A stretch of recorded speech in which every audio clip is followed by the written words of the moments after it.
দায়িত্ব নিতে বয়স লাগে না, অভাব এবং পরিস্থিতি সব কিছু শিখিয়ে দেয়। প্রিয় দর্শকবৃন্দ, আসসালামু আলাইকুম। স্ক্রিনে যে ছেলেটিকে দেখতেছেন, এই ছেলেটার বয়স সম্ভবত 12 থেকে 15 বছরের ভিতরে হবে। অথচ দেখুন, এই ছেলেটা ছোট ছোট দুটি হাত দিয়ে কত সুন্দরভাবে বেলপুরি বানিয়ে যাচ্ছে পরিবারের মুখে হাসি ফোটানোর জন্য। অথচ এই ছেলেটা অন্যান্য ছেলেদের মতো খেলাধুলা করার কথা, কিন্তু এই ছেলেটা তা না করে কাজ করে যাচ্ছে। আমি এই রাস্তা দিয়ে যাওয়ার টাইমে ছেলেটা আমার চোখে পড়ে।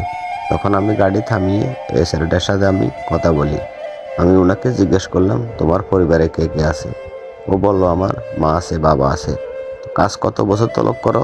ও বলল, আমি 1 বছর যাবৎ এই কাজগুলা করি। সবাই এই ছেলেটির জন্য দোয়া করবেন।